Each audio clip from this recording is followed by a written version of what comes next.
Hello everyone, this is Colin once again. I'm making this video in a response to an email that was sent to me by my masters, who has a YouTube account here on YouTube, obviously, and he sent me this email because he wanted to hear my views on a subject that he brought up. The subject is intercessors in the Quran or intercession in the Quran. Now, my masters, as promised, I read your email and I'm making this response. I explain myself better verbally than actually written, so this is my response to you.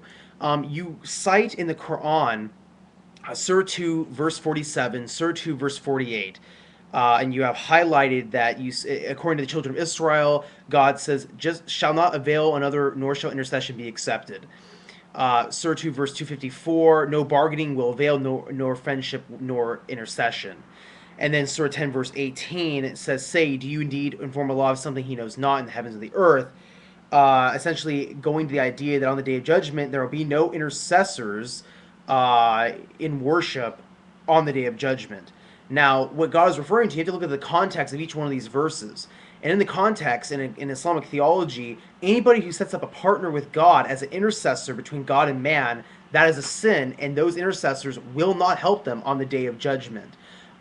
Furthermore, then you mention that there is, let's see, you say, the problem starts with the following verses. Surah 2, verse 255, it says, "Allah, there is no God but He, the living, the self-sustaining, eternal. No slumber can seize Him, nor sleep. His are all things in the heavens and on the earth. Who is there can intercede in His presence? As He permitteth. He knoweth what appeareth to His creatures, as before or after or behind them, nor shall they compass aught of His knowledge, except as He willeth. His throne doth extend over the heavens and the earth, and He feeleth no fatigue in guarding and preserving them, for He is most high, supreme in glory." And so therefore you say there's actually no mention of intercessors, but I think what you're getting at with this particular verse, it says, who is there that who is there can intercede in His presence except whom as He permitteth. Then you cite chapter 10, verse 3, which says, "Verily your Lord is Allah, who created the heavens and the earth in 6 days, and is firmly established on the throne of authority, regulating, governing all things. No intercessor can plead with Him except after His leave hath been obtained. This is Allah your Lord, Him therefore serve ye, will ye not receive admonition." Then you cite verse 19, verse 87, chapter 9, verse 87, which says, "None shall have the power of intercession, but such as one has received permission or promise from Allah most gracious." So you say, and there are other verses as well, which say that Allah will allow someone for intercession for people. Wrong. See, I don't know how you came to that conclusion. None of the verses above actually say that there will be a literal intercessor, or that God will actually allow an intercessor to literally intercess for people.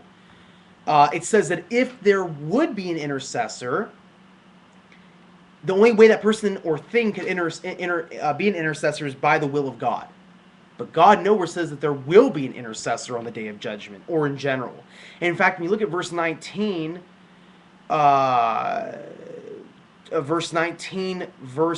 chapter 9, verse 88, and then goes into detail about how the Jews and the Christians set up partners with God, or at least certain Jews and Christians.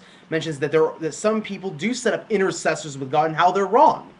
So in the context, you find that this idea of intercessorship without the permission of God Almighty is not valid.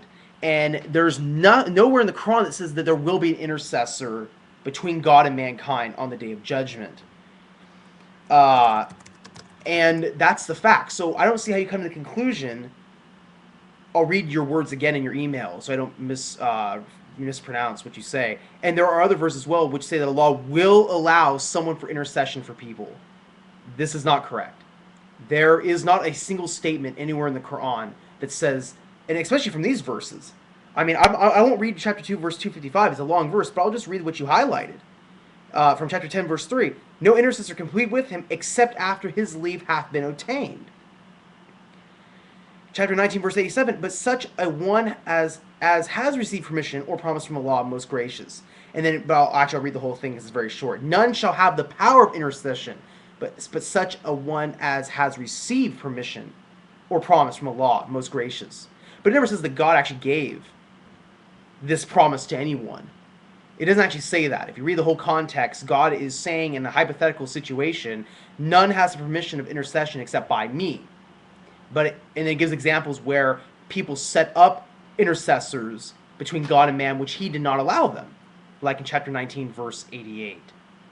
So, the thing, and let me see what else he used. So natural questions arise: will there be an intercession or not? If yes, then what about the verses in which he categorically denied any possibility of intercession?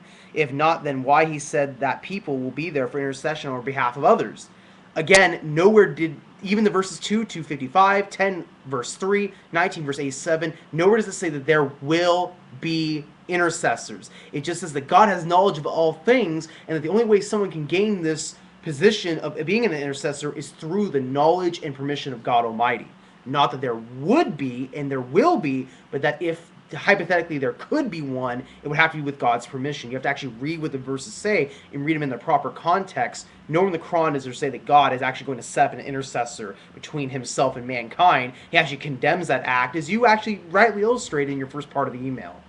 So this is why you quoted the verses fine. I mean, they are out of context except for one, but your conclusion is without any Quranic basis. You basically quote these passages and you say that the above passages say that Allah will allow someone for intercession. It doesn't say that anywhere. So that's my comment on your email.